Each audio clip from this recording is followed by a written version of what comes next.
Don't just talk, speak, but softly. Don't just speak, act decisively.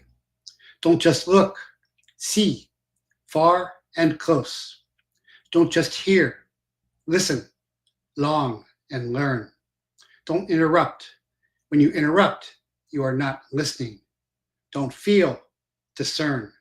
Don't think, deliberate. Don't argue, debate. Don't sympathize, empathize. Critique rather than criticize. Specify rather than generalize. Don't escalate, de-escalate. Before you can lead, you must learn to follow. To be a great father, first be a grateful son. To parent well, first spouse well. To spouse well finds God's mercy in your life.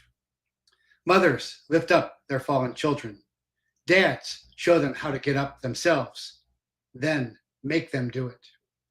Early child discipline works. Late is too late and does not. Discipline begets freedom. Boundaries mean protection. Children will emulate your behavior at its lowest level. The opposite of love is not hate, it's apathy. Good dads make mistakes. Bad dads don't even try. Raped, born, orphan, adopted, blessed bastard, ex-soldier, special agent, spy, tyrant targeted, slave state slandered, turned whistleblower warrior. Sabotaged, sharpened, corruption, crucibled, redemption, repurposed, maker, missioned, as chaplain, leader, teacher, and truth teller. Now America's intelligence officer, leading with the last, forging with the first, standing alone together. On our trail of tears to rescue the Republic and restore America's godliness. Welcome. This is the Prather Point, and I am Jeff Prather. Hey, welcome. Glad to be with you. Lots going on. Global first, more fat than underfed kids. And I'm leading with that title rather than something else because our children are our most important asset. They are the future. They are just from God. I always say that, especially in my dojo. Kids are my most important students. I've always taught my kids class. In fact, that's the only class I'm teaching now weekly in person is kids class. So this is very big and important news. And this is really, and I'm trying to always get this message out there. You know, maybe you're on patreon.com/Jeffrey Prather at the Point Patriot level, and you saw the children's NBU or demonstration yesterday at the Oktoberfest. That's the first part of it. You'll see the next part of it very soon. But I saw one of my kids drinking soda pop. It's so bad for you. You got to give it up completely. The only thing it's good for is cleaning your toilets. Statistics, Calentine Farrow details below from UNICEF, around 188 million school children and adolescents worldwide are obese, while only 180 million are underweight. In total, more than 420 million children of all ages are overweight. At the same time, an estimated 370 children are globally underweight, almost half of them under the age of 5 and suffering from shunting or wasting due to food shortages and poor nutrition. But this is the first time in history that this has ever happened, because usually starvation is what has happened. Starvation, war, pestilence. Actually, because of Christianity, because of Christ, civilization has evolved. Man's nature has not evolved at all. We still have a fallen nature, but civilization has much improved. But this year's UNICEF report on child nutrition sheds light on the reasons behind this longstanding reversal. According to the report, ultra-processed, sugary, and energy-dense foods, and they're not foods, they're food products, have been replacing fruits, vegetables, and proteins in children's diets, leading to potentially long-lasting health issues. Not potentially, it is definitely true. The UN, even the UN, sees this as directly linked to aggressive marketing by food companies, which, according to the report, countries around the world should counter with legislative changes, clear labeling, and targeted taxes. It's very true. In the global South in particular, growing prosperity has been accompanied for years by an increase in the consumption of unhealthy foods and thus the spread of obesity. The global South is the third world, the global north being the first world, if you're not familiar with those terms. But civilization has evolved, not human nature, so much that even the poor countries are now getting fat. In the 5 to 9-year-old age group, there have been more obese than severely underweight children since 2019. So this change is predicted for older children and adolescents in 2028 and 2029. While 60% of the adolescents between the ages of 15 and 19 worldwide consume more than one sweet drink or food item per day, the proportion in Eastern Europe and America, and Middle East and Africa exceeds the average. So I'll tell you, my children do not drink any soda pop. We're gluten-free. We use purified water. That's really all we drink is water, maybe goat's milk, unless we're doing, ceremonial wine, very rarely, or some bourbon or scotch, not them, me. But that is very important to give up soda pop. That's the worst thing for you at all. Hi there, Sarah Lorca, for reposting this stream. Appreciate that as well. See Unique Approach, Knowles et al. On there. And who else there? Not too much going on there yet, but that's the most important. So get your kids and your grandkids off food products. They are terrible. RFK has talked about this. They will destroy your health. The lifespan is actually reducing in America, in a first world country, which is normally unheard of. So this is an inflection point. And this is, of course, to depopulate. This is part of the global cabal's agenda of depopulation. And also it's big pharmacia's way to continually make everybody sicker, because now you can do Ozempic, which is for fat folks. So very, very important. Give up the soda pop. It's terrible. And also give up the processed food products. My wonderful wife started my kids, on fruit and vegetables, and they eat much better than I do. I gotta admit, but I am always working on that. So that's really, really important to realize, because the kids will not live long. When I see fat kids, I'm so sad, because they're going to be saddled with this weight. And all of these physical problems. And of course, it hurts their self-image as well. So get them off the food products and the soda pop as well. Moving on, GLOCK ends their classic pistol line. GLOCK is discontinuing their classic pistol line. Of course, you can see the Prather Protector specialized GLOCK up there, 26 frame, 17 slide, a lot of teeth, little tail, bobtailed so it can be concealed. And of course, I carried a GLOCK. I got issued GLOCK 17 in DEA, coming out of the DEA Academy. Did a lot of shooting because we were in a lot of gunfights back there. Then carried a 19 as a backup gun bug, and then a 26, and then 27, and went to a 21. 27 is like a 26 and 40, and 21 is big 45. My last raid gun. And carried that in snowcap. It was gifted at 17 when they first came out by one of my martial arts brethren there. And so all of that is ending. GLOCK is officially discontinued over 30 commercial pistol models. Of course, GLOCK dominates the market worldwide. And this move is effective immediately, retiring Gen 3, Gen 4, and some Gen 5 models, primarily to streamline the portfolio and focus on future innovations, including optics-ready platforms. So all the guns are now going to be ready for red dots. It's standard now to put red dots on your handguns. It used to be on your subguns or long guns. Now you've got scopes on your long guns and red dots on your handguns. They've gotten smaller.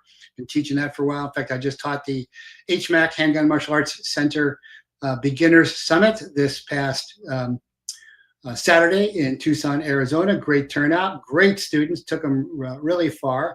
If you want to join my martial art that I've founded, that I am the Soke, the founder of, you can do that. Join patreon.com/Jeffrey Prather at the Point Patriot level, and then you'll be eligible to train with me monthly and train with my other instructors throughout the month as well, and then come to in-person events like that and be ranked. We'll send you a handbook, membership card, and it's really cool, katas doing that.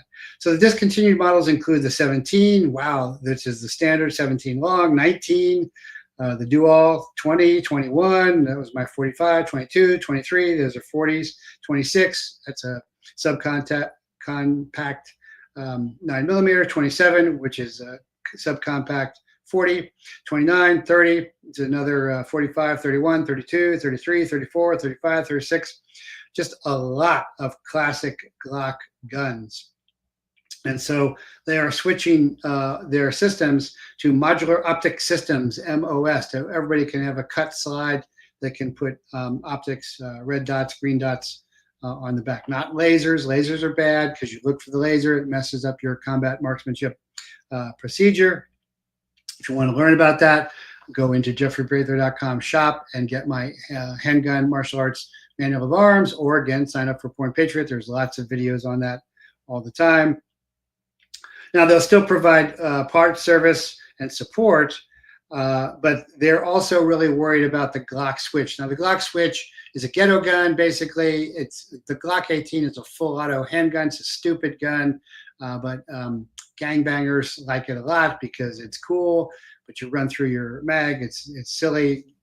Professionals do not fire on full auto. They don't fire even rifles on full auto. But this is a way out, away from that. And there are rumors of a new V model that will replace all of these other models, except for the 43, 43X, and 48X that are in circulation today. So, that's big news, especially since, I'm a big shooter as well. The Glock has ended its classic pistol line. Whoever thought of that? Glock is extremely easy to point with and fight with as well. So I wanted to get that out to you and tell you about that as well. What's this say here? Oh my, a voice from the past. I have not seen you in years, Jeffrey, another Tucson resident. Wheezy girl. Okay. Wheezy girl. Beyond that, AI is replacing YESHUA in U.S. Young. Of course, YESHUA being Jesus' actual name. If you're going to focus on the name, then try saying it correctly. YESHUA, which means Joshua, which means God saves, or you could just say Josh. But Jesus, he wouldn't turn around. So in Matthew 18:20, where two or more are gathered, YESHUA says, I am there. But there was recently a 14-year-old who was seduced by a character AI bot that made him commit suicide. This is on Patreon, and it was talking to him, what if I could come home to you right now? Please do, my sweet king. And this 14-year-old Sewell Seltzer and the chatbot developed a romantic relationship. And minutes later, he took his own life. And his mother, Megan Garcia, held him for 14 minutes until paramedics arrived, but it was too late. Since his death in February 2024, Garcia has filed a lawsuit against the artificial intelligence company, which she says designed chatbots to blur the line between human and machine and exploit psychological and emotional vulnerabilities of pubescent adolescents. That's actually to destroy us and our connection to the creator, because this 14-year-old just going through puberty, confused, wasn't out there trying to make relationships and approach this strange species called girls as they change. He was talking to an AI chatbot, which is very easily possessed by electromagnetic, non-corporal, sentient, evil energy forms or demons. Because their energy flows through those. And so this is the old story of the fallen angels and Shaitan want to get back at the creator, and get back at the creator, they go after the creatures in the creation. God made us in his image and they deformed us to theirs. This is really important because, again, Yeshua says, where two or more are gathered, then I am there. There's actually a literal energetic energy form between us. But when there isn't, when this kid is talking to an AI, then it is who shows up is not Yeshua, but is Shaitan, is the adversary as that. And so this is another way to destroy our young, just like the murder of the unborn. It is satanically sourced from the beginning. And so that's important to be aware of. You got to monitor what your children are doing. You start hard on your kids and ease up. You can't do it the reverse. When they're teens and stuff, you can't go hard. It's too late. You start hard and ease up. I do that certainly with my boys' martial arts class because boys need discipline. They crave discipline and they crave challenges. All kids do.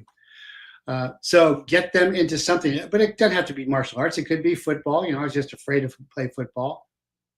A good football coach, anything. It all depends upon the coach. Could be gymnastics, something that provides connection to God and connection to others, and get them off those devices where they're just talking to AIs, which can easily be infiltrated by demonic or electromagnetic intelligent energy forms. I can tell you, anytime I've been doing a house clearing or exorcism or anything like that, the communications always go down. The lights go off, the phones don't work. That is very, very common.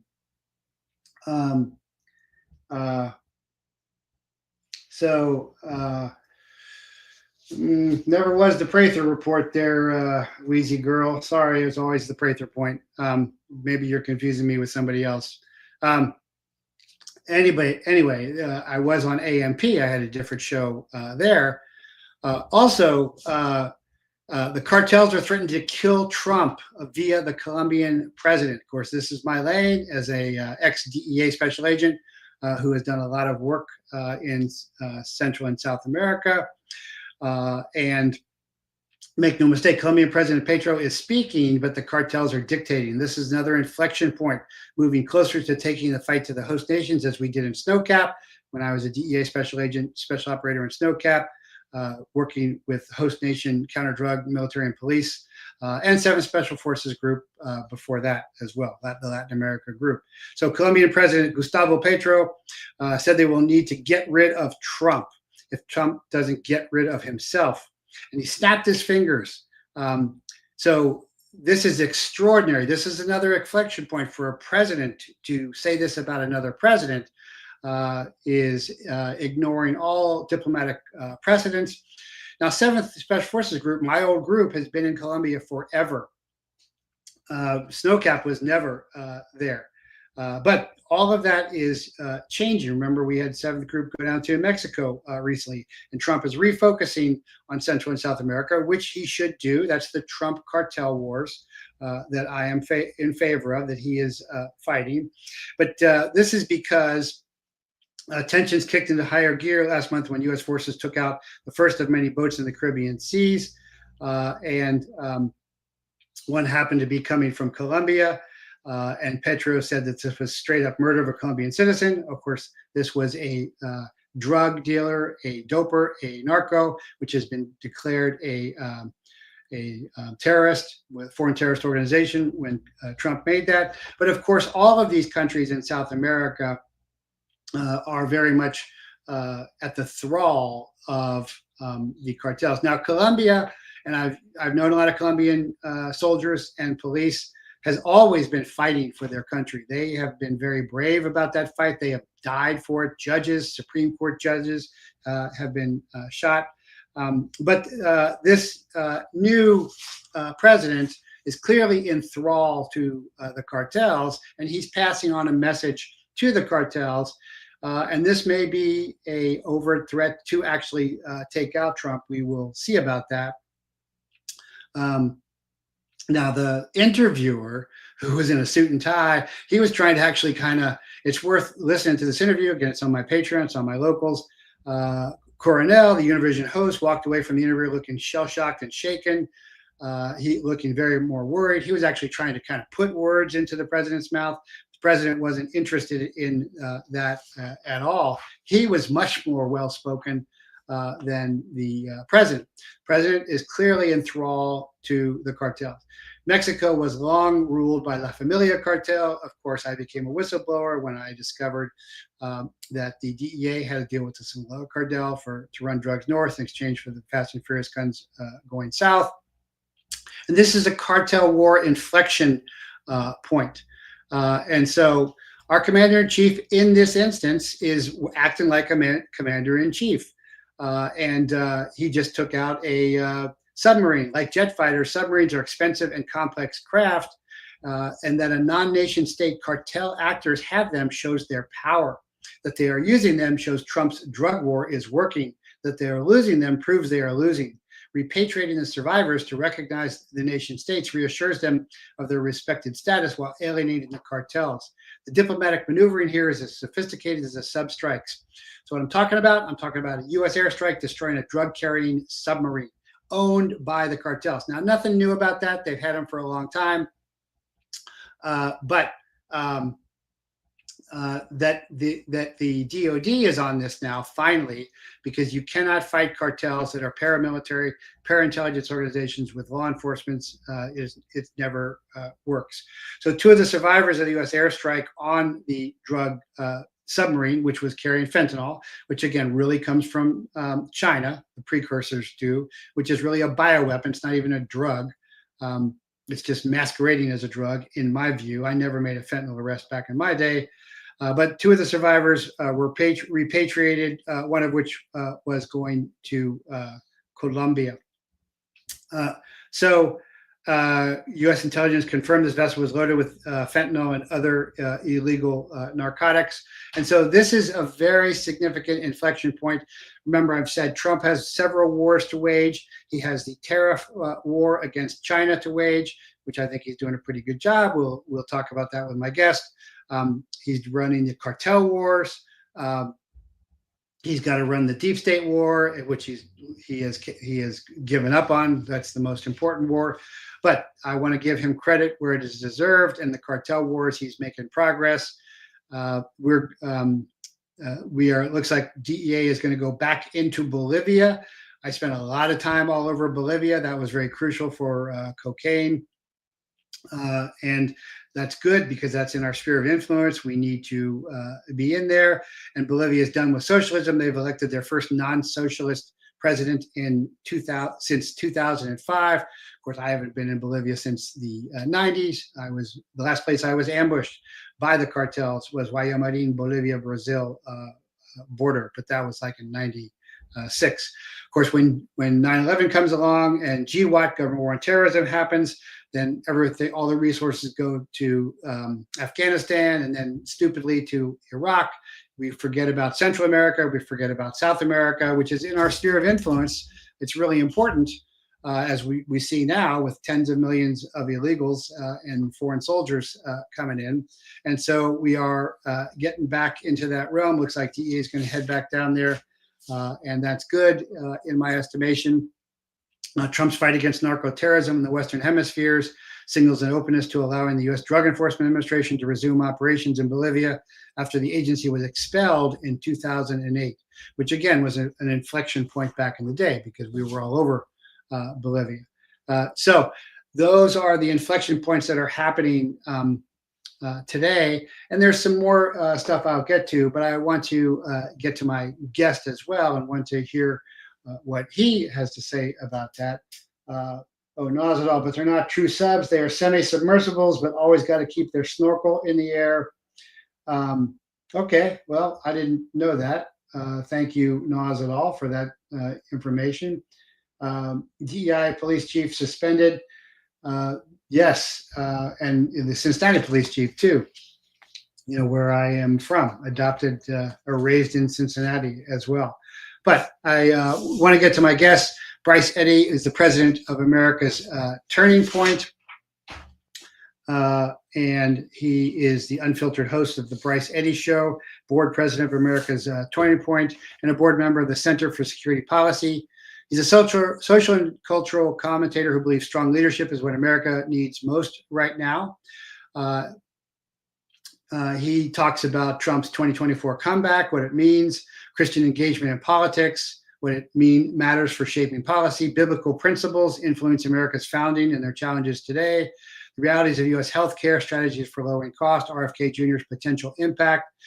He and I are just aligned, obviously. So I don't know how this might not be that. It might just both of us be going, yeah, to each other, but that's okay. Masculinity and how men can reclaim discipline and resilience. So important. That's my book.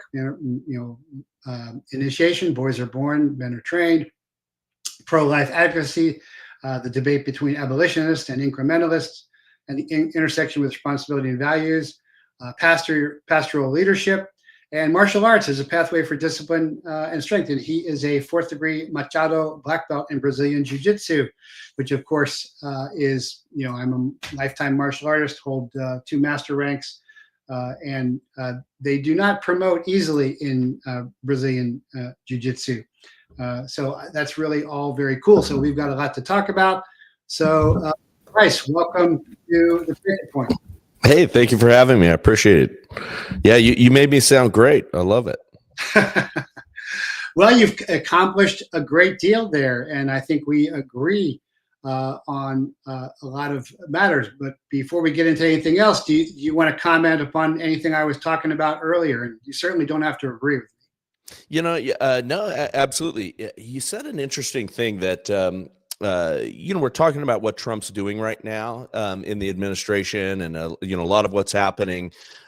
People are, we just got off of this No Kings protest, which is, of course, very much manufactured. I mean, most of those folks out there are paid and organized to come out, and most of the people that are there, because, hey, it's exciting, let's take to the streets and everything, have no idea what they're protesting. But there's this idea that Trump is trying to be a king, when in reality, we've created such a mess of our society and civilization here in the United States that essentially at some point you need somebody to step in with a little bit more edgy authority to start making things right. It's like, the kids are fighting out in the yard and dad needs to come out and knock some heads, right? And people are sometimes uncomfortable with that idea because they're confusing it with kind of a dictatorial idea. And, Trump is not a dictator, and nor is he really an authoritarian, but he's definitely pushing hard right now to right the ship. And I think that certain times in our history it's been called for, because it's certainly what Lincoln did to end slavery. And I think we got to acknowledge that, when things become such a mess, you are going to need a little bit more hardcore leadership and a hardcore approach to things. And I don't think we should be uncomfortable with that. But the knuckleheads that are out there protesting have no idea what they're protesting. And I love watching some of the interviews and some of the people asking them, why are you out here? And of course, they can't articulate anything that Trump has really done that's bothered them. They just hate the guy. Well, one interesting thing about that is we see a lot of threats and calls for violence against pro-lifers, against Christians, against Trump. And that's because they've been pushing this idea for a long time now that words are violence, which of course is not true. You and I both being familiar with martial arts violence, real violence, even though it is efficient and eloquent and controlled, but it's still violence. But by their own terms, then, when they make these threats against Trump, they, by their own terms, are indicting themselves. For sure. I mean, it's interesting because I've been saying, and I told Charlie Kirk this years ago, that the reason that they are saying that mantra of words are violence is so that when it comes down to them committing actual violence, they can call it self-defense. And I must have said that 10 years ago. Really? Wow. Because I saw that coming. It was going to be an excuse. And of course, that idea was implanted in their brains because the left really rarely has any original thoughts. They're, I believe, controlled more by global central power people that just want to accumulate control of this world to themselves. and they've got to do it, using the masses of useful idiots, and we've seen this kind of transform over time. Let me tell you though, there's nothing more glorious than seeing someone who says words are violence get shoved roughly by a policeman or somebody who brings just the barest amount of violence on them, and you see their eyes sort of brighten, and and you see the shock on their faces when they're actually visited by some kind of force. I don't think there's anything more funny, to be honest. It reminds me of the Zen story between the Soto and Rinzai. Soto practiced by the Buddhist monks, Rinzai practiced by the samurai. And the Soto is you just sit, and the Rinzai is you get hit with the Shinai, and you have koans. And eventually the samurai just shoves the monk over. Yeah. But since you brought up Charlie Kirk, so please, I want to get into that.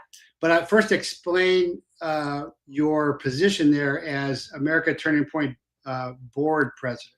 Yeah, I mean that sounds more glorious than it really is and was. I sat on one of the boards that made up the Turning Point USA family. There was two C3s, each of which would hold parts of the organization. Some of the campus projects and things like that were under my entity, or the entity that I sat on the board for. And then others included the main TPUSA umbrella organization. There is a C4, which was the political organization, which obviously is separate duties from the not-for-profits, and then a foundation. And that kind of made up the Turning Point family of entities. And we met as a super board. And so I think there was maybe 12 of us, something like that total. But Charlie, very much was the leader of that organization, in addition to the founder, the architect, and the visionary behind all that Turning Point had accomplished. And Charlie was one of one. Charlie was, really a unique character, one of the hardest working guys I'd ever met. Charlie spent, 300 plus days, traveling each year. There were some years that I don't think he was ever home, certainly before he had his kids. And he figured out how to be a good husband and father at the same time. But Charlie was really a tremendous individual, and he would have risen, I think, very easily to the presidency.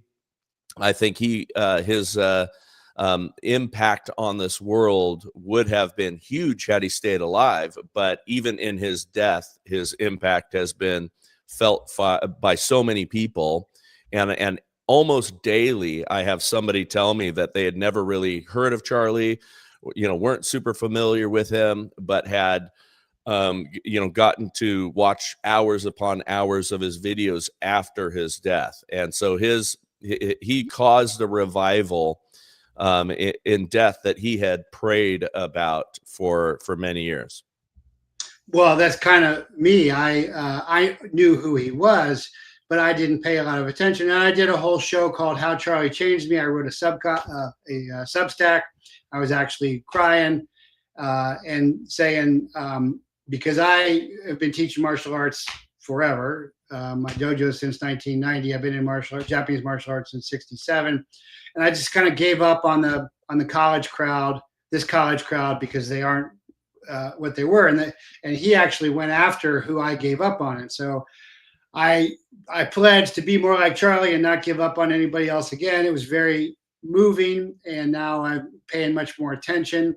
And I thought, because of my DIA spook background and DEA special agent background, he wasn't really in the know because he was supporting Israel, didn't understand all of that. And, now it's come out that he was leaving that and everything, but he has certainly affected me, and humbled me and made me a better Christ follower as well. But I got to ask you, since you knew him and you are part of the organizations, as a former special agent who graduated from the FBI Academy a long time ago, who is a firearms expert, it's very clear that the weapon, the caliber, and the shooter are not the guy. And I think Patel is pathetic. And why do we not see, because X is all over this, lots of Liberty luminaries are all over this, everybody expert like me, we may disagree on, where and what, but the one thing we do all agree on, it's not what Patel is saying. This is another FBI cover-up, much like Waco was a cover-up, much like the Oklahoma City bombing was a cover-up, much like Ruby Ridge was a cover-up. And I can back all that up, and I got the creds and pedigree to do it. But my question to you is, why don't we see any pushback from the Turning Point organization? Well, you're not seeing pushback publicly, but also I think it's premature to say that the investigation is done. I share much of your concerns because of just, some of my familiarity with those things. I have great concern that the tendency of some of these things is to take an easy narrative, come to an easy conclusion, back away quickly, and move on. And I'm uncomfortable with us doing that. There, again, is certainly more non-public pushback, and I think that that's somewhat the responsible way to do it. I'm grateful for the people in the social media community who are experts, who are investigating these things, who are former investigators looking at this stuff and putting the pressure. I like that.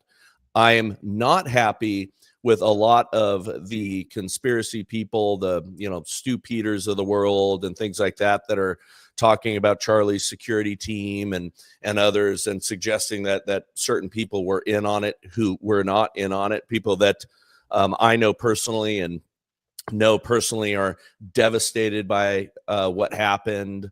I think you also understand, in order for them to have protected Charlie in that type of a venue, he would have had to have Secret Service level protection details. And I don't mean Secret Service is that great, but I do mean advanced teams, counter snipers, things like that an organization like TPUSA that was spending millions of dollars on security, that's a next level that, even not all of our heads of state get. Trump and our vice president get that sort of thing when they go, but there's many more people in our government that don't get that level of protection. Charlie became such a lightning rod, and I want to be careful, and I traffic in actual conspiracies.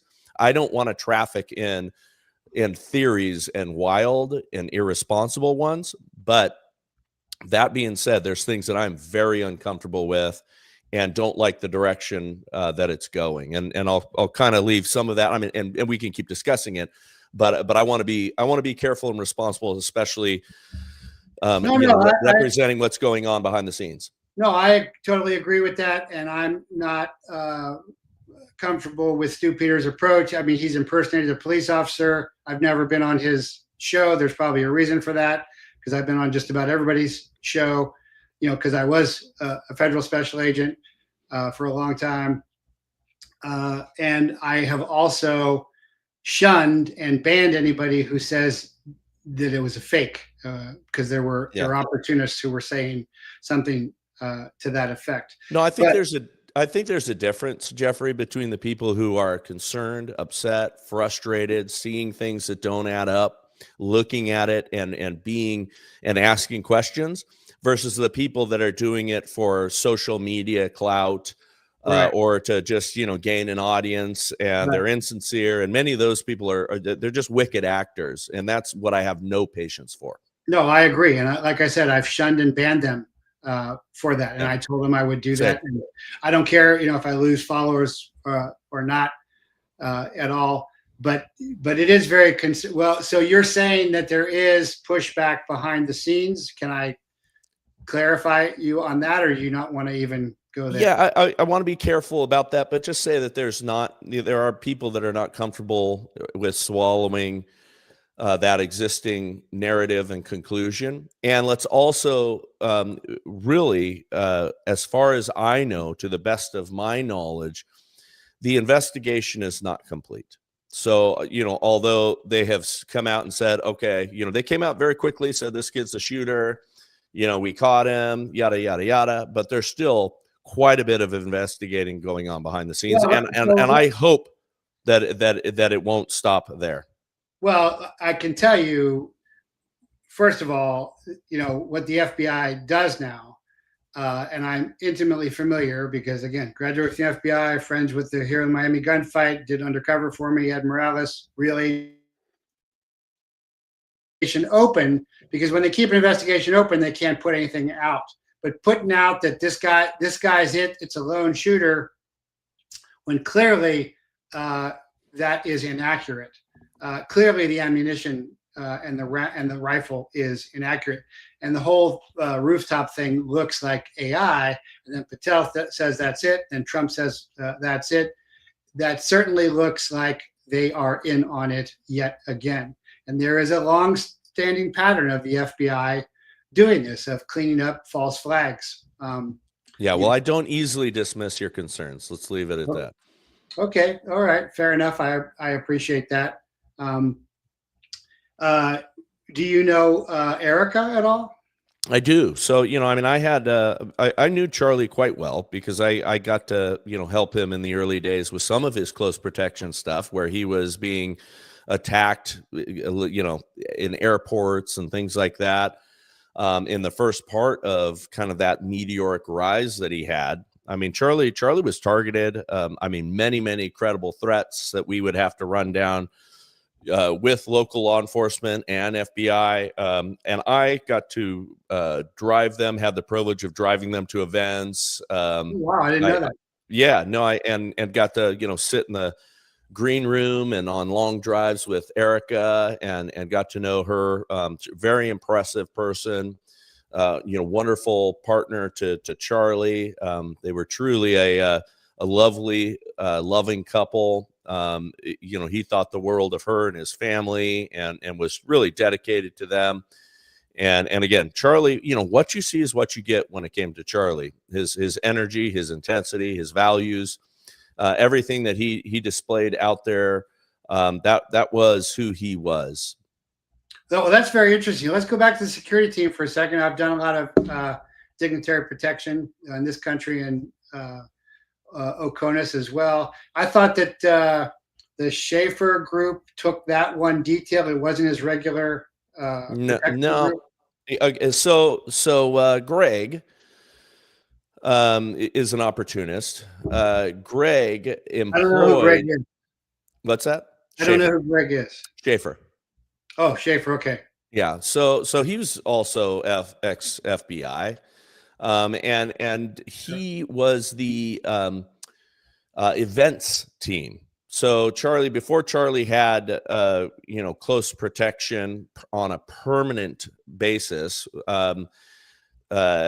Greg Schaefer and his company did all of their events. So, all of the TPUSA events around the country, he would field the events security teams. He would organize all of that up until, I want to say, maybe 2021, somewhere in that. Could have been early 2022. But Greg, other than having former employees that were working for Charlie after that, because he did have some great guys that were reoccurring contractors for him, one of which was Dan Flood, who was Charlie's right-hand security guy. Dan worked for Schaefer, at the events team and things like that years ago, and would be assigned to some of Charlie's close protection details. And Charlie really appreciated him and liked him. But the problem with Greg personally was he was rude to people at TPUSA and sort of wore out his welcome. just his bedside manner and some of his style. And I don't mind saying that. I told him that personally, and he and I had some words years ago, and he got bounced off of that, and it was taken over by a group of guys that included some of his former subcontractors and people that he would give work to, that were guys with very high integrity, awesome people I got to know quite well. And truly some of the guys were the best of the best, and they took over the events and also organized the contracting out of additional close protection guys for things like Charlie's campus tours and deals like that. And Yeah, and they were good people. I worked with many of them, knew many of them personally. Yeah, I saw a lot of them. I think I know who you're talking about. Very professional in presence and positioning. But a lot of people are concerned about the hand signals, the ball cap signals. I'm very familiar with signals like that. As far as I'm concerned, those were real signals. They can sometimes be to fellow security people. I've done that, in crowds. Do you have any insight into the yeah, I mean, some of those, some of those could have been signals. Some of them were not. The problem with these things with people is there's a mix of credibility. Like, okay, that there was at one point that people were pointing out them looking at their watches simultaneously, right? They were all on signal threads that would communicate in real time what they were doing, what they were working on, all of the things that communicated, guys with the perimeter, all that stuff to Charlie's close guys. And so for them to both look at their watch at the same time, those Garmin watches are delivering to them, information from the rest of the teams, not a coordination. That's very true. That's very true. Yes. And I know that because, again, I had worked with those guys and been out there in the field with them. I had gone to events. I'd, worked on Charlie's close protection detail. I had helped source some of those guys, Dan and Brian and several of them I know very, very well. We've been friends for, at this point, several years. They loved Charlie with their life. And these aren't guys that were playing games with him. And so some of that I have no stomach for, again, because I know and trust these guys and have worked with them on other projects and other things around the country. Sure, but there were ball cap signals, and ball cap signals are very, very common in undercover operations. Yes, but also guys adjusting their caps. I mean, you guys are adjusting their caps all the time. There's things that are intentional signals, and then there's people that are picking apart things going, oh, and then there's things that they're just making up that I mean, I'm sure you saw, oh, that was a signal, and from your background, that's not a signal you've ever seen in your life. So I just have like I said before, I share some of your concern that certain things did not add up. I also know that some of the discussions that went on behind the scenes with Charlie and others, and text threads that came out sharing his concern about pressure that he was getting from donors and all that sort of stuff, that's not unusual. Charlie, over the years, would get pressure from all sorts of people who didn't like other people and didn't want them to take the stage. And Charlie always went his own way on that stuff, used his best judgment. His faith was his guide. And so he wasn't going to stop having, certain people on the stage. Like, Dave Smith was an example of that. I think Dave Smith is an absolute knucklehead. I think Dave Smith has got one talking track that he's on. I think he puts it under the guise of, I'm just here to ask questions and save the kids. I think he, in some of it's sincere. I think in a whole bunch of it, he's just being rewarded by the algorithm of the day. I think, by the way, that you can criticize the government of Israel. I think you can criticize Jewish people doing bad things. But to pretend that behind every evil on this earth lies a Jew in wait, I think is irresponsible. And I think it's anti-Semitic. And at the same time, we should be able to absolutely criticize anybody we want to. And I stand with Charlie in that. And I stood with him behind the scenes in that, hey, if we want to have a Dave Smith on the stage debating someone, let's do it. And let's not bow to the pressure. And if we were to lose some donors in the process, so be it. We were a very strong and robust organization with, thousands of large donors that were giving a whole lot of money, and then millions almost at this point of small donors giving a bunch of money, and that created for an organization and a pirate ship that Charlie built that allowed us the latitude to really truly have freedom of speech, and that's what he believed in. No, I understand that, and so when it is anti-Semitic is really a false term, because actually most of the Jews in Israel are Ashkenazis from Europe. They are not Semitic. Semitic is from people from the region. And I get that. I get that. People understand the term, though, and I appreciate the correction. We can call it Jew hatred if you want. Yeah, and again, and I talk about this all the time, a great difference between Judaism and Zionism, and the state of Israel is not the biblical Israel. And I always, as a chaplain, elaborate on the synoptic gospel stories of the vineyard, where Yeshua says, if you kill the son after you have beaten the workers, which are the prophets, then you are no longer the chosen people. But there are rabbis in Israel who don't like the state of Israel. There's American Jews, English Jews who say that is not the Jewish state. I'm an American Jew, or I'm a British Jew. So let's delineate now. There is a group that certainly is simply hating Jews, but I'm delineating very clearly between Zionism and Judaism, and that becomes a crucial issue, because that appears to be what Charlie was chafing at the time, at least according to a lot of sources, including Candace Owens, where he was turning down, I guess, hundreds of millions of dollars from Israeli donors, mainly because he was seeing them not so much as Zionists as Marxists, from my understanding from the outside of the there is a seed of truth there to that. First, there was not hundreds of millions of dollars that he was turning down. There wasn't a Israeli control contingent over the top of TPUSA. There were powerful friends that were donors that were Jewish, that were very specific to the things that they liked and disliked.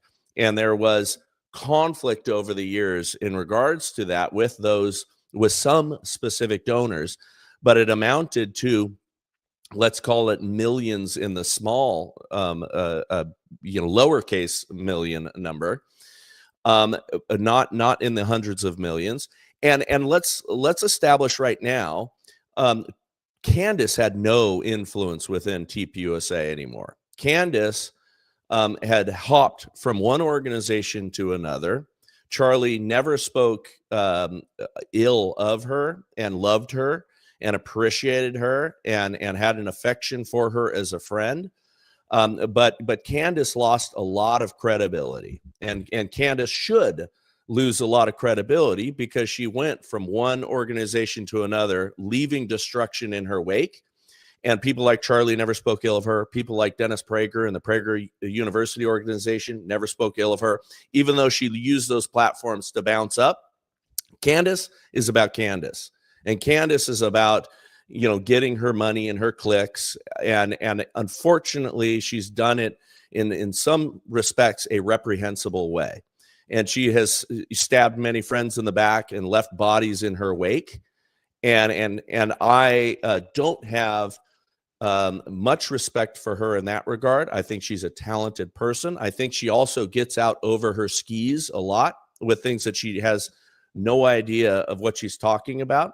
She attacked Charlie's pastor, Rob McCoy, for suggesting in a very diplomatic and very kind way that she should not be trafficking in the way that she has and taking advantage of Charlie's death the way that she did. And I believe that a lot of that is right now that people are being supported by the algorithm and pumped up by the algorithm that wants to hear some of these things going on. And I just think, and I'd encourage you, Jeffrey, and I don't know you, I don't know, your show. I listened to what you were talking about before. I think you and I probably agree with 90% of everything, but I think we need to be careful. We need to be the voices of responsibility. Let's call evil out where it is.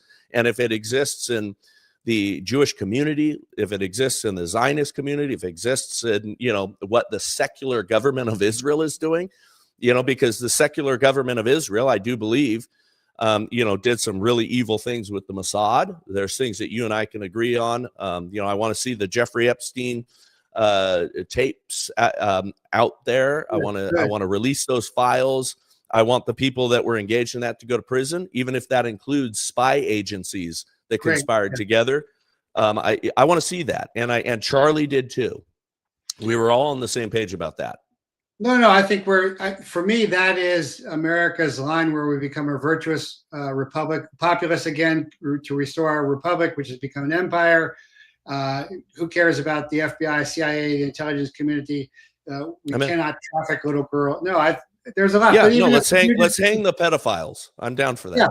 But even if we do disagree, that's okay. And I want to hear your opinion. And that's why I invited you on the show. And we don't have to agree, but actually we are. And I'm finding your information very informative. And I really like how you took a stand, on Candace. And by the way, like I said, I didn't really pay much attention to Charlie because I didn't think he was, perceptive enough, on what was going on. I am paying attention now. So I'm not very in tune or knowledgeable about all this. I'm just starting to look at this now, after the fact. But I appreciate, everything you're saying. Let's go on to Erica because, I myself was touched. I've got kids. I know what a loss that would be to my children. But I will tell you that a lot of my listeners and a lot of my Team America staff question her integrity. I can't imagine personally that, but I'll tell you across the board, there's a lot of feeling that she is less than sincere. From my point of view, whoever might have had a controlling influence after they widowed her and their kids are going to grow up without a dad, that would be the end of that. But there are a lot of people that they're even expressing that in the chat right now. But you are saying her quite well and she is very sincere. Yeah, no, I mean, look, and she's a warrior wife. I mean, she was built for this and built to be alongside Charlie. And she was a good, businesswoman in her own right. She had a massive Bible group that she led across the TPUSA organization. I mean, she was a leader in her own right. Look, no one on this planet, truly, Charlie was one of one. No one individually is going to be able to fill his shoes. That just will never happen. He was a unique character in history. Charlie was incredibly gifted. He was anointed. He was an autodidact. Charlie, driving with him, Charlie would ask me questions about things. I mean, I had some insight into some stuff, like I talked about, earlier in the show. Yeah. With the words or violence thing. I would share things with Charlie that came to be true. And Charlie would put them out sometimes next day on his show based on conversations we had. And he was an incredibly gifted communicator. And he would take something I said that I thought I said it beautifully. And he would make a diamond out of it and communicate it with such clarity and precision. I mean, it would blow me away. That's who he was. He was just so gifted. And he meant everything that he said. And he was one of the most sincere and authentic guys you'll ever meet. Erica was an excellent match for him, and that's why they fell in love. And she is a strong and powerful woman in her own right. But what it's going to be in this organization, you know, there is many things that Turning Point did that people were unfamiliar with. There's many things that Turning Point did that people didn't understand the impact to. The Trump administration had no faith in the RNC, and the RNC was a junk organization over the last several years. And Turning Point was given and outsourced to the ground game in those battleground states. And Charlie took that on, and we won largely because of the efforts of TPUSA and all of the people that we put in the field. And that was Charlie. I mean, Charlie was a visionary, knew how to get results. No, I know that. Do you think Trump knows that? Oh, yeah, absolutely. Absolutely. In private conversations, things behind the scenes, you know, our annual galas at Mar-a-Lago every year, he'd come out to talk to us all. I mean, he both privately and publicly communicated his gratitude to Charlie and gave him credit, quite graciously gave him credit for all of these things. Charlie really almost single-handedly turned the youth towards conservatism and traditional values, and that's why they are trending in that direction and polling in that direction in such an obvious and major way. I mean, young men that are coming up now, graduating high school, are the most conservative they've ever been and are returning to traditional values. That was Charlie, but that was also the parts of the organization that are still working and still going. The leaders and managers within these efforts are still there. And Erica, I think, will do a good job guiding the leaders that Charlie put in place. And I don't know what the future looks like yet for her or for, you know, succession down the road. But I think it's going to be not one person filling Charlie's shoes, but many. And I think that's because he was so gifted. It takes many talented people to fulfill his role. Well, you know, Tucker, you know, echoed this, you know, when he was saying, you know, he'd say, I won't come or I won't talk. And Charlie would say, nope, come and talk and say whatever you want. And then, of course, his analogy to the passion there is, hey, we'll just kill him and shut it up. And so you agree that it's going to be, the message is going to grow and be even stronger, especially since the organization is already so mature. Yeah, it already has. I mean, we're seeing that. People like you are a prime example. And I said earlier, every day I talk to somebody, you know, an Uber driver, you know, a couple of days after Charlie died, you know, was telling me that he consumed, while he was driving, hours upon hours of Charlie's content, had never heard of him the day before his death. And that guy's not alone. You know, the day after Charlie's death, there was 3 million more subscribers. I think a couple of days after that, it was 9 million more.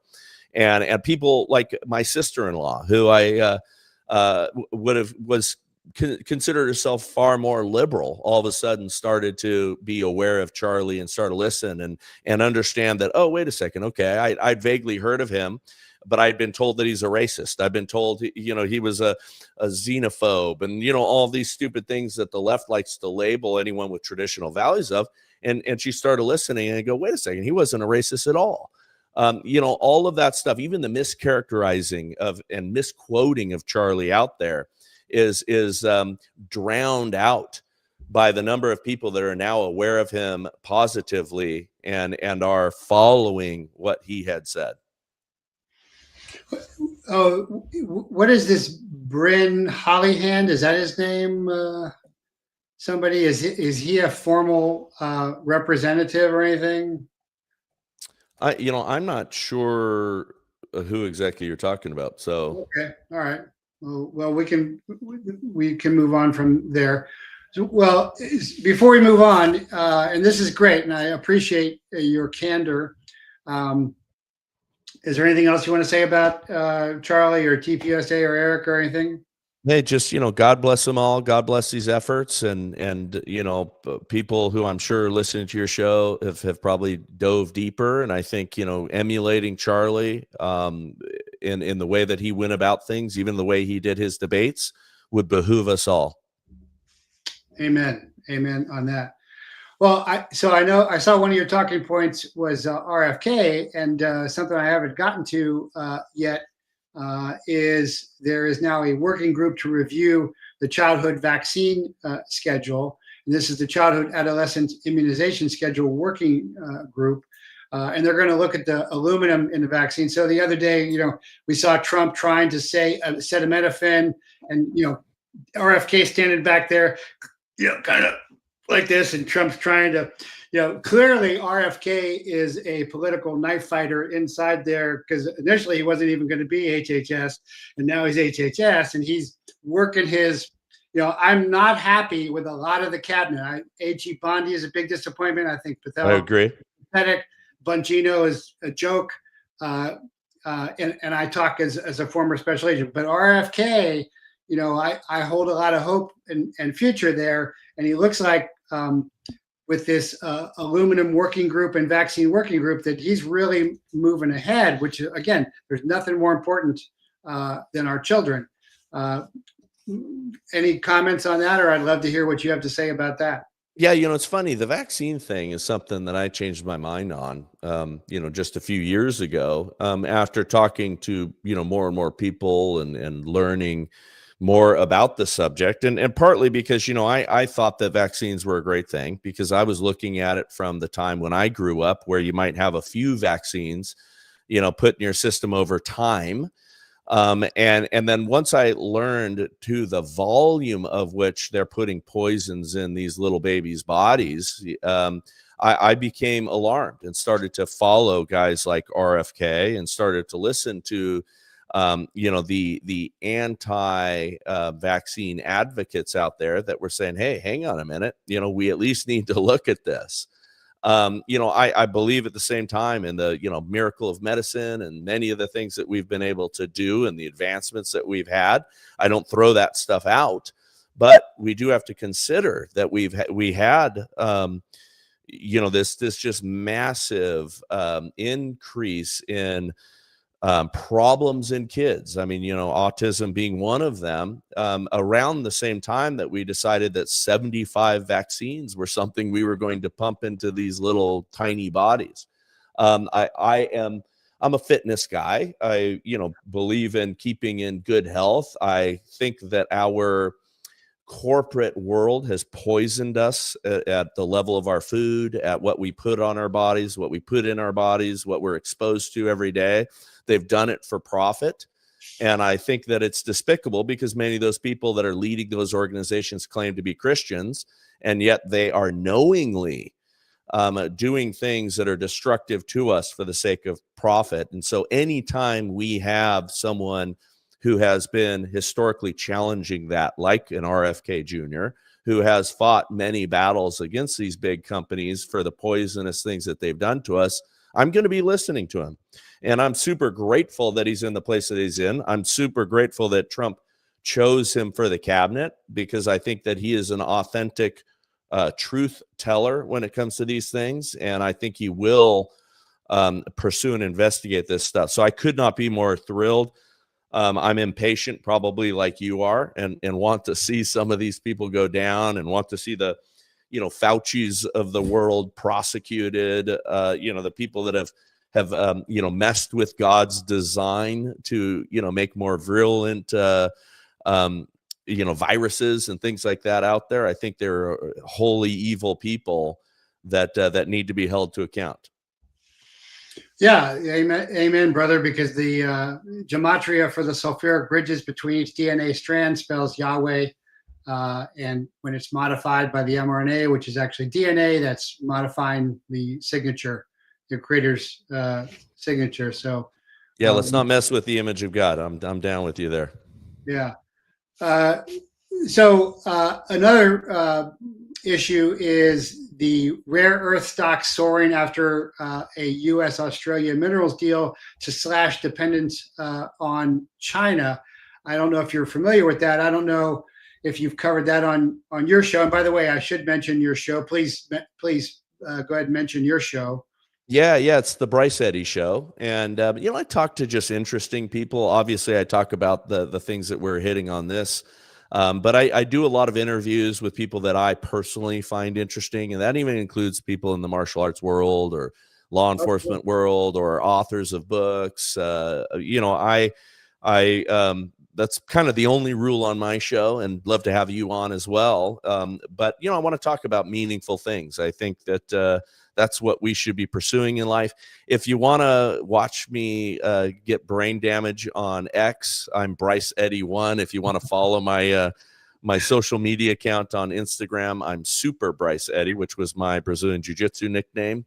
And yeah, love to have you follow what I'm doing out there in the world. Very cool. Yeah, well, let's talk about Budo. I mean, I love martial arts. I've been doing it since 1967 when I was afraid to join the football team. So my dad took me to a dojo. And back then you could say karate and people would say, is that some kind of Chinese food or something? Of course, it was just young guys. My nose had been broken 13 times. And then I went on to study in Japan. When I was a young lieutenant, I could hop from Bragg to Pope Air Force Base, Pope to Travis, Travis to Hickam, Hickam to Guam, Guam to Kadena, Kadena to Yokota, and then go train with Grandmaster, my teacher, for $10. Awesome. And it certainly has changed my life. How long have you been doing martial arts?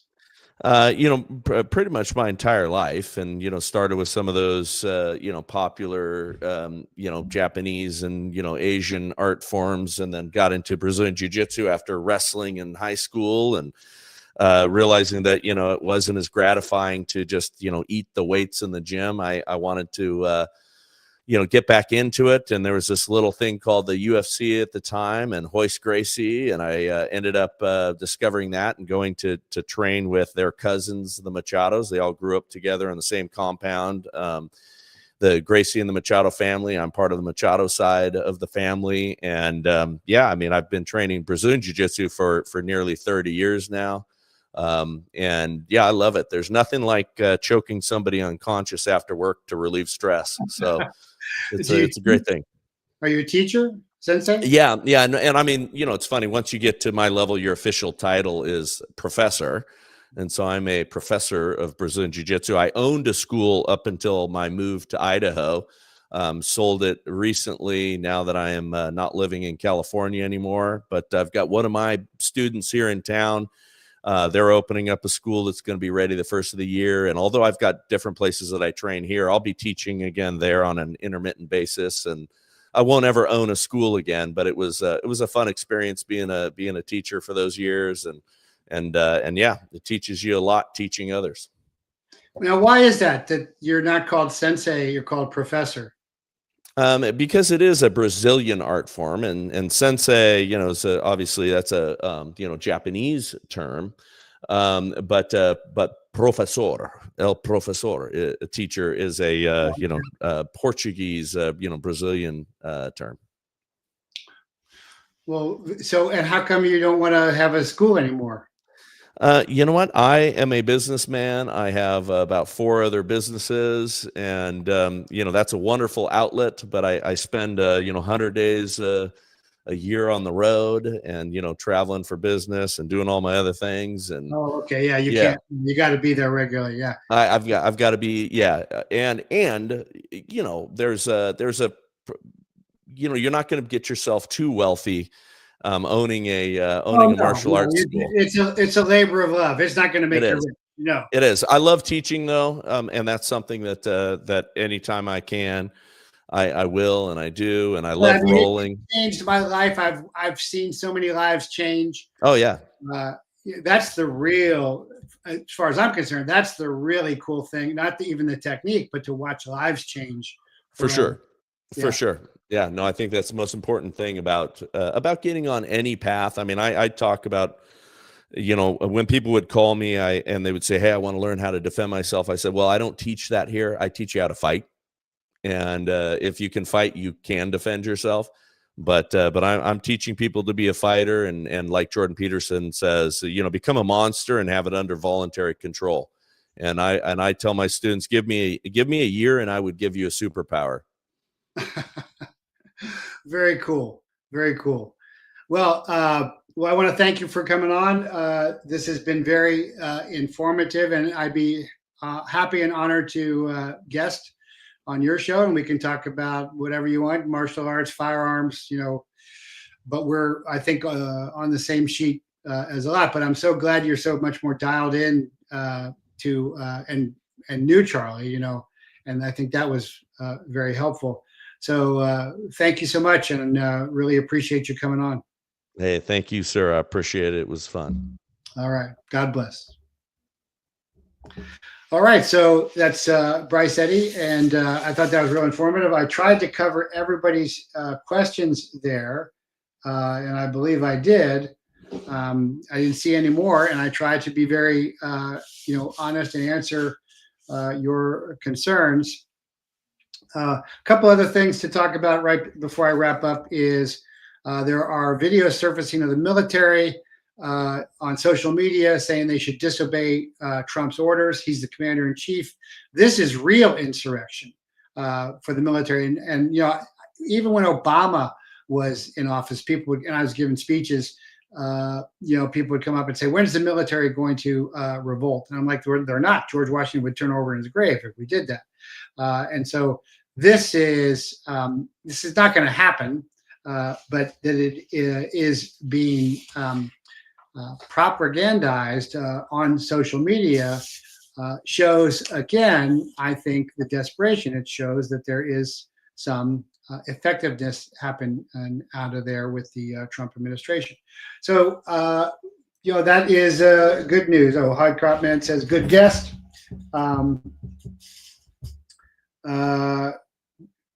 Steroids give you road rage and speed up growth muscle. Yeah. Give you superhuman strength. I don't do steroids. I don't recommend steroids at all. But the last one I wanted to talk about was more evil out of Uvalde. And so on September 13th this year, 35-year-old Regina Santos Aviles, who served as the regional director for this Gonzalez, this congressman, set herself on fire at her home in Uvalde. Her alleged last words were, "I don't want to die." She left behind an 8-year-old son and husband she'd been separated from because she was having an affair with this Congressman Tony Gonzalez. And the Uvalde Police Department has blocked the release of the public records. And this is unusual again. And of course, this is back to Uvalde being a inflection point of evil. It's because it's related to near Eagle Pass, which is one of the major drug transshipment points. And of course, the Uvalde cops, hundreds of them, did nothing as children were slaughtered. So they're cowards. They're evil. They're scum. And it seems to be continuing there. More evil out of Uvalde. And of course, congressmen having affairs and then not even going to the funeral. There is nothing new about that. But that's, again, showing the influence of the cartels and then the satanic sourcing of that as well. But I just wanted to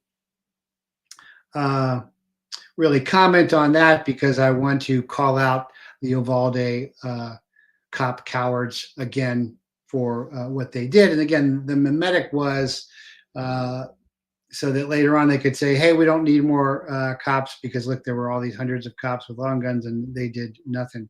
The slaughter was to then support the meme later on. Nazal seemed to carry a lot of water for Erica. I don't think he was carrying water. I think he was giving his sincere opinion. Just because his opinion doesn't agree with your opinion doesn't mean he's carrying water, and he knows the lady where, I don't as well. But anyway, please support the show, jeffreyprather.com, or join patreon.com/jeffreyprather. Go to jeffreyprather.com/Jace to get your life-saving medicines. You can go to heavensharvest.com, code JP1515 for a discount. You can go to mehenmd.com and use, what is that code? I can't even read that, even though my vision is 2020. Patreon.com/Jeffrey Prather, jeffreyprather.locals.com. And of course, Team America Coffee.com as well. Go to the jeffreyprather.com shop, get your Faraday bags, lots of new Faraday bags coming out as well. And too much meat slows you down. Don't know what that means. But anyway, ever wonder why Jews, homosexuals, and gypsies did not exfil Germany when they could, but remained passive and obedient to be rounded up, lined up, and mass murdered? Same reason why Californians are still here. I thought that was funny because this is my extro, my exit speech, and he moved out of California. Their psyoped and siloed cognitive dissonance via decades of deep state programming, ignorance of scripture, history, and misunderstanding of humankind's fallen nature simply refuses to allow them to see the democide in plain sight. Buying the Disney black magic that people are basically good, not fallen, working on their glutes, spray tans, and white teeth, they simply cannot fathom what evil men are capable of. This too is a Holocaust. True, the dead by fire are far fewer, but not when you factor in death by bioweapon, Antifa illegals, government imported terrorists, and a G false flags. Ask the tribes. They cannot forget what non-Indians cannot remember. As one elder once said, first they massacred us, then they forgot they massacred us. It is the same. Depopulation for repopulation. That is exactly why Newsom declined New York firefighters, demonstrably the most heroic in the world since 9/11, but welcomed Mexican firemen. The same type of sheeple that died in the last Holocaust will die in this one, while repopulation continues at every chance. The herd is being called. Don't be in the cult.